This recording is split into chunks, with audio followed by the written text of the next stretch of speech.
ಅವತ್ತು ರಾತ್ರಿ ಧಾರಾಕಾರ ಮಳೆ. ಆ ಮಳೆಯ ಹೊತ್ತಲ್ಲಿ ಬೈಕಲ್ಲಿ ಬಂದ ಯಾರೋ ಒಬ್ಬ ವ್ಯಕ್ತಿ ರಸ್ತೆಯ ಮಧ್ಯೆ ಬಂದು ಗೋಣಿ ಚೀಲದಲ್ಲಿ ಏನನ್ನೋ ತಂದು ಎಸೆದಿದ್ದ. ನೋಡಿದರೆ ಒಂದು ಸಣ್ಣ ನಾಯಿ ಮರಿ ತನ್ನಿಂದ ಸಾಕಲು ಅಸಾಧ್ಯವೆಂದು ರಸ್ತೆ ಬದಿಯಲ್ಲಿ ಎಸೆದು ಹೋಗುವ ಪ್ಲ್ಯಾನ್ ಅವನದ್ದಾಗಿತ್ತು. ಹೇಗೋ ಹೊರಳಾಡಿ ನರಳಾಡಿ ಗೋಣಿಯಿಂದ ಹೊರಬಂದ ಆ ಪುಟ್ಟ ಮರಿ ಆತನ ಬೈಕನ್ನು ಹಿಂಬಾಲಿಸಿತ್ತು. ಆದರೆ ವೇಗವಾಗಿ ಅಲ್ಲಿಂದ ಹೋದ ಅವನನ್ನು ಹಿಂಬಾಲಿಸಲು ಆ ಪುಟ್ಟ ಕಾಲುಗಳಿಗೆ ಸಾಧ್ಯವಾಗಲಿಲ್ಲ. ಅಯ್ಯೋ, ಈ ನಿರ್ಜನ ಪ್ರದೇಶದಲ್ಲಿ ಎಲ್ಲಿಗೂ ಹೋಗಲಿ ಅಂತ ನೋಡುತ್ತಿದ್ದಾಗ ದೂರದಲ್ಲಿದ್ದ ಗಣೇಶ ಬಾ ಎಂದು ಕರೆದಿದ್ದ. ಅವತ್ತು ತನ್ನನ್ನು ರಕ್ಷಿಸಿದ ಗಣಪನಿಗೆ ಕಾವಲುಗಾರನಾಗಿದ್ದ ಈ ಶಂಭು. ಇದು ಶಂಭು ಎಂಬ ದೇವಸ್ಥಾನದ ಕಾವಲುಗಾರನ ಕತೆ. ಅದು ಒಂದು ಸಣ್ಣ ಹಳ್ಳಿ. ಆ ಹಳ್ಳಿಯ ಹೆಸರು ಕೆದುಂಬಾಡಿ ಅಂತ. ಈ ಕೆದುಂಬಾಡಿಯಲ್ಲಿ ದೊಡ್ಡದಾಗಿ ಗಣೇಶ ಚತುರ್ಥಿ ಹಬ್ಬ ನಡೆಯುತ್ತಿತ್ತು. ದೇವಾಲಯದಲ್ಲಿ ದೀಪ, ಸಂಗೀತ, ಭಕ್ತಿ, ಎಲ್ಲ ಕಡೆ ಹಬ್ಬದ ಸಡಗರ. ಆ ದೇವಾಲಯದಲ್ಲಿ ಯಾವಾಗಲೂ ಇರುತ್ತಿದ್ದ ಒಂದು ನಾಯಿ ಶಂಭು. ಅದು ಸಾಮಾನ್ಯ ನಾಯಿ ಅಲ್ಲ, ಅವನು ದೇವಸ್ಥಾನದ ಕಾವಲುಗಾರ. ಈತ ದೇವಾಲಯದ ಬಾಗಿಲ ಬಳಿ ಮಲಗಿ ದೇವರನ್ನೇ ಕಾಪಾಡುತ್ತಿದ್ದ ತುಂಬ ನಿಷ್ಠೆಯ ನಾಯಿ. ಈ ಹಳ್ಳಿಯಲ್ಲಿ ಗಣೇಶೋತ್ಸವವನ್ನು 3 ದಿನಗಳ ಕಾಲ ಆಚರಿಸಲಾಗುತ್ತಿತ್ತು. 3ನೇ ದಿನಕ್ಕೆ ಗಣೇಶನ ಮೂರ್ತಿಯನ್ನು ವಿಸರ್ಜನೆಗೆ ಕರೆದೊಯ್ಯುವ ಕಾರ್ಯಕ್ರಮ ನಡೆಯುತ್ತಿತ್ತು. ಆ ದಿನ ರಾತ್ರಿ ಊರ ಜನರೆಲ್ಲ ಗಣೇಶನ ವಿಗ್ರಹದ ವಿಸರ್ಜನೆಯ ನಿಮಿತ್ತ ಊರವರು ಅಂದರೆ ಎಲ್ಲರೂ ನದಿ ಕಡೆ ಹೋಗಿರುತ್ತಾರೆ. ದೇವಸ್ಥಾನದ ಹತ್ತಿರ ಜಾಸ್ತಿ ಜನ ಇರೋದಿಲ್ಲ. ಇದೇ ಸರಿಯಾದ ಸಮಯ ಅಂತ ಕಾಯುತ್ತಿದ್ದ ಕಳ್ಳರು ದೇವಸ್ಥಾನದ ಗರ್ಭಗುಡಿಯನ್ನು ಒಡೆದು ಒಳಗೆ ನುಗ್ಗುತ್ತಾರೆ. ಅಲ್ಲಿ ಗಣೇಶನ ವಿಗ್ರಹದ ಮೇಲೆ ಆ ಊರಿನ ಜನ ಹಾಕಿದ್ದ ಅಮೂಲ್ಯವಾದ ಪವಿತ್ರ ಆಭರಣಗಳನ್ನೆಲ್ಲ ಕದ್ದು ಬಿಡುತ್ತಾರೆ. ದೇವಸ್ಥಾನದ ಕಡೆಯಿಂದ ಏನೋ ಸದ್ದು ಗದ್ದಲ ಕೇಳಿದ ತಕ್ಷಣ ಶಂಭು ಅಲ್ಲೇ ಎಲ್ಲೋ ಇದ್ದವನು ಅನುಮಾನದಿಂದ ಓಡಿ ಬರುತ್ತಾನೆ. ತನ್ನ ಗಣೇಶನ ಈ ಸ್ಥಿತಿಯನ್ನು ನೋಡಲಾರದೆ ಒಬ್ಬನೇ ಇದ್ದರೂ ಆ 4 ಜನರ ಮೇಲೆ ತಾನು ಸತ್ತರೂ ಚಿಂತೆ ಇಲ್ಲ ಎನ್ನುತ್ತಾ ಆ ಸಮಯದಲ್ಲಿ ಆತನ ಮೈಮೇಲೆ ಬಂದ ಶಕ್ತಿ ಏನೋ ಗೊತ್ತಿಲ್ಲ, ಅವನು ಅವರ ಜೊತೆ ಹೋರಾಡುತ್ತಾನೆ. ಆದರೆ ಕಳ್ಳರು ಸಂಖ್ಯೆಯಲ್ಲಿ ಜಾಸ್ತಿ ಇದ್ದರು, ಅದರಲ್ಲೂ ಕ್ರೂರಿಗಳು. ಅವರು ಶಂಭುವನ್ನು ಹೊಡೆದು ಬಿಸಾಕುತ್ತಾರೆ. ದೇವಸ್ಥಾನದ ಮೂಲೆಯಲ್ಲಿ ರಕ್ತದ ಮಡುವಿನಲ್ಲಿ ಬೀಳುತ್ತಾನೆ ಶಂಭು. ಈ ಸಮಯದಲ್ಲಿ ಕಳ್ಳರು ಆಭರಣಗಳನ್ನು ಹಿಡಿದು ಪರಾರಿಯಾಗುತ್ತಾರೆ. ಶಂಭು ದೇವಸ್ಥಾನದ ಮೆಟ್ಟಿಲ ಬಳಿ ಬಿದ್ದಿರುತ್ತೆ. ವಿಸರ್ಜನೆಯ ನಂತರ ವಾಪಸ್ಸಾದ ಊರಿನ ಜನ ಶಂಭುವಿನ ಪರಿಸ್ಥಿತಿ ನೋಡಿ ದಿಗ್ಭ್ರಮೆಗೊಳಗಾಗುತ್ತಾರೆ. ಶಂಭು ಜೀವಂತವಾಗಿದ್ದ, ಆದರೆ ದೇವಸ್ಥಾನದ ಬಾಗಿಲು ಒಡೆದಿತ್ತು. ದೇವಸ್ಥಾನದ ಗಣೇಶನ ಸ್ಥಿತಿಯನ್ನು ಕಂಡ ಜನ ದೇವರ ಮುಂದೆ ನಿಂತು, ಅಪ್ಪ ಗಣೇಶ, ಏನಿದು ನಿನ್ನ ಸ್ಥಿತಿ? ನಮ್ಮನ್ನು ಕಾಯುವ ನಿನಗೇ ರಕ್ಷಣೆ ಇಲ್ಲದಂತಾಯ್ತಲ್ಲ.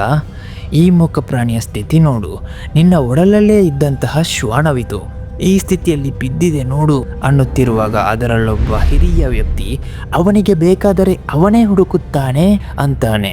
ಅವಾಗಲೇ ಶಂಭು ಜೋರಾಗಿ ಕೂಗುತ್ತಾನೆ. ಆತನ ಅಸಹಾಯಕತೆ ಮತ್ತು ರೋಷದ ಕೂಗು ಇಡೀ ಊರಿಗೆ ಕೇಳಿಸಿತ್ತು. 2 ತಿಂಗಳ ನಂತರ ಶಂಭು ನಿಧಾನವಾಗಿ ಗುಣಮುಖನಾದ. ಆದರೆ ಪ್ರತಿದಿನ ಒಂದು ಮನೆಯ ಮುಂದೆ ಬಂದು ಬೊಗಳಲು ಶುರು ಮಾಡುತ್ತಾನೆ. ಊರವರು ಆಶ್ಚರ್ಯಕ್ಕೊಳಗಾಗುತ್ತಾರೆ. ಏನಿದು, ಯಾಕೆ ಪ್ರತಿದಿನ ಇದೇ ಮನೆಯ ಮುಂದೆ ಬೊಗಳ್ತಿದೆ ಅಂತ ಮಾತನಾಡಿಕೊಳ್ಳೋಕೆ ಶುರು ಮಾಡುತ್ತಾರೆ. ನಾಯಿಗಳು ತುಂಬ ಸೂಕ್ಷ್ಮ ಪ್ರಾಣಿಗಳು. ಅದು ಒಂದು ಸಾರಿ ಒಬ್ಬರ ಗುರುತನ್ನು ಹಿಡಿದರೆ ಸಾಯುವವರೆಗೂ ಮರೆಯುವುದಿಲ್ಲ. ತಮ್ಮ ಮನೆಯ ಮುಂದೆ ಬೊಗಳುತ್ತಿರುವ ಕಾರಣ ಗೊತ್ತಿಲ್ಲದೆ ಇರುವುದರಿಂದ ಮನೆಯವರು ಕೂಡ ಸಂಶಯಕ್ಕೊಳಗಾಗುತ್ತಾರೆ.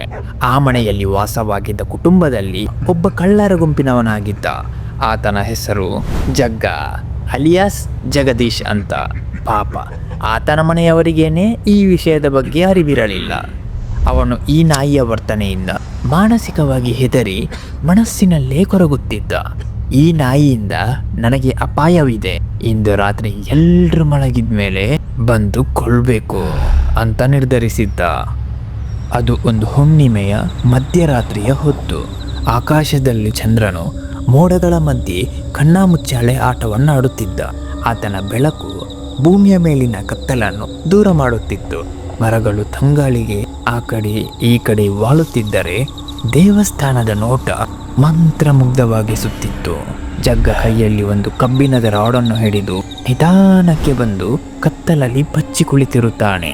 ಶಂಭು ಈತನ ಮನೆಯ ಕಡೆಯಿಂದಾನೇ ಬೊಗಳಿ ವಾಪಸ್ಸು ಬಂದಿತ್ತು. ದೇವಸ್ಥಾನದ ಗರ್ಭಗುಡಿಯ ಮುಂದೆ ಬಂದು ಮೂಕನಾಗಿ ಬಂದು ನೋಡುತ್ತಿರುತ್ತೆ ಗಣಪನನ್ನ. ಹಿಂದಿನಿಂದ ತಲೆಗೆ ಹೊಡೆಯಲು ಅದೇ ಕ್ಷಣಕ್ಕೆ ಜಗ್ಗ ಆ ರಾಡನ್ನು ಬೀಸಿರುತ್ತಾನೆ. ಆದರೆ ತಕ್ಷಣಕ್ಕೆ ಗುಡುಗು ಬಿರುಗಾಳಿ ಬೀಸಲಾರಂಭಿಸಿತ್ತು. ದೇವಸ್ಥಾನದ ಗರ್ಭಗುಡಿಯ ಬಾಗಿಲು ತನ್ನಷ್ಟಕ್ಕೆ ದಡಾರ ಅಂತ ತೆರೆದುಕೊಳ್ಳುತ್ತವೆ. ಗಂಟೆಗಳು ಜೋರಾಗಿ ಬಾರಿಸಲು ಶುರುವಾದಾಗ ದೇವಸ್ಥಾನದ ಒಳಗಿದ್ದ ಗಣೇಶನ ವಿಗ್ರಹ ದಿವ್ಯವಾದ ಬೆಳಕಿನಿಂದ ಹೊಳೆಯೋದಿಕ್ಕೆ ಪ್ರಾರಂಭವಾಗುತ್ತೆ. ಈ ಅಸಾಮಾನ್ಯ ಶಕ್ತಿಯನ್ನು ಅನುಭವಿಸಿದ ಜಗದೀಶನ ಕೈಕಾಲು ನಡುಗೋದಿಕ್ಕೆ ಶುರುವಾಗುತ್ತೆ.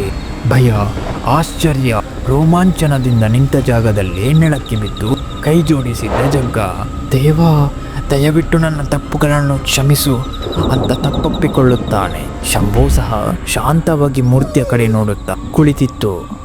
ಮಾರನೇ ದಿನ ಜಗ್ಗ ತನ್ನ ಕಳ್ಳ ಸಹಚರರ ಬಳಿ ಬಂದು ನಡೆದ ವಿಷಯವನ್ನೆಲ್ಲ ಹೇಳುತ್ತಾನೆ.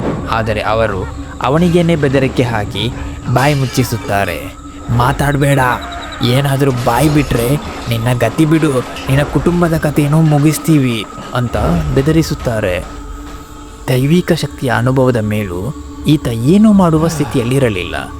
ಗಣೇಶ, ನಿನ್ನ ಮಹಿಮೆನ ನೀನೇ ತೋರಿಸು ತಂದೆ ಅಂತ ಅಲ್ಲಿಂದ ಜಾಗ ಖಾಲಿ ಮಾಡುತ್ತಾನೆ. ಅವತ್ತಿನ ದಿನ ಸಂಜೆ ಒಂದು ಕಾರು ದೇವಸ್ಥಾನದ ಮುಂದಿನಿಂದ ಪಾಸಾಗಿತ್ತು. ಶಂಭು ಎಲ್ಲಿದ್ನೋ ಏನೋ ಗೊತ್ತಿಲ್ಲ, ಸಡನ್ನಾಗಿ ಎದ್ದು ಆ ಕಾರನ್ನು ಹಿಂಬಾಲಿಸಲು ಶುರು ಮಾಡುತ್ತಾನೆ. ಇದನ್ನು ಕಂಡ ಒಬ್ಬ ಕಳ್ಳ, ಸ್ವಲ್ಪ ಜೋರಾಗಿ ಹೋಗೋ, ಆ ಶನಿ ಹಿಂಬಾಲಿಸ್ತಿದೆ ಅಂತ ಹೇಳ್ತಾನೆ. ಕಾರು ಅಲ್ಲಿಂದ ವೇಗವಾಗಿ ಪಾಸಾಗಿತ್ತು. ಕಳ್ಳರು ಆಭರಣಗಳನ್ನು ಮಾರಲು ಕಾರಿನಲ್ಲಿ ಪೇಟೆಯ ಕಡೆ ಹೊರಟಿದ್ದರು. ಸ್ವಲ್ಪ ದೂರದ ಪ್ರಯಾಣದ ನಂತರ ಅಕಸ್ಮಾತ್ತಾಗಿ ರಸ್ತೆಯಲ್ಲಿ ಒಂದು ದೈತ್ಯ ಆನೆ ನಿಂತಿತ್ತು.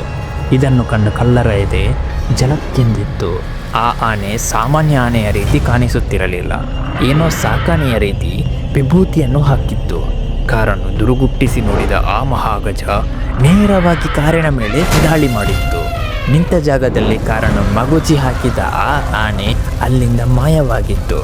ದಾಳಿಯ ರಭಸಕ್ಕೆ ಕಾರಿನೊಳಗಿದ್ದ ಗಣೇಶನ ಆಭರಣಗಳು ರಸ್ತೆಯಲ್ಲಿ ಚೆಲ್ಲಲ್ಪಟ್ಟಿತ್ತು. ಸಡನ್ನಾಗಿ ಆ ಊರಿನ ಜನರ ಆಗಮನವಾಗಿತ್ತು ಆ ಜಾಗಕ್ಕೆ. ಜನರ ಮುಖದಲ್ಲಿ ಆಶ್ಚರ್ಯ, ಏಕೆಂದರೆ ತನ್ನ ಆಭರಣಗಳನ್ನು ಗಣೇಶನೇ ಹುಡುಕಿಕೊಟ್ಟಿದ್ದ. ದೇವಾಲಯದ ಮುಂದೆ ಎಲ್ಲರೂ ಘೋಷಿಸಲು ಆರಂಭಿಸಿದರು, ಗಣೇಶ ದೇವರೇ ಸ್ವಂತ ಕಳ್ಳರನ್ನು ಹಿಡಿದು ಶಿಕ್ಷೆ ಕೊಟ್ಟಿದ್ದಾರೆ, ಇವರನ್ನು ಪೊಲೀಸರಿಗೆ ಒಪ್ಪಿಸೋಣ ಅಂತ. ಆ ಸಮಯದಲ್ಲಿ ಶಂಭು ದೇವರ ಮುಂದೆ ತಲೆ ಆಡಿಸುತ್ತಾ ಬಾಲವನ್ನೂ ಆಡಿಸುತ್ತಾ ನಿಂತಿತ್ತು. ಅವನಿಗೆ ದೇವರ ಆಶೀರ್ವಾದ ದೊರೆತಂತೆ. ಈ ಕಥೆಯಲ್ಲಿ ನೋಡುವುದಾದರೆ ಸಾರಾಂಶ, ಭಕ್ತಿಯೂ ಸತ್ಯವೂ ಇದ್ದರೆ ದೇವರ ಕೃಪೆ ಯಾವತ್ತೂ ಇರುತ್ತೆ. ಅಧರ್ಮ ಮಾಡಿದವರನ್ನು ಕರ್ಮ ಯಾವತ್ತೂ ಬಿಡಲ್ಲ. ನನ್ನ ಈ ಕತೆ ನಿಮಗೆ ಇಷ್ಟವಾದಲ್ಲಿ ದಯವಿಟ್ಟು ನನ್ನ ಚಾನಲ್ನ ಸಬ್ಸ್ಕ್ರೈಬ್ ಮಾಡಿ.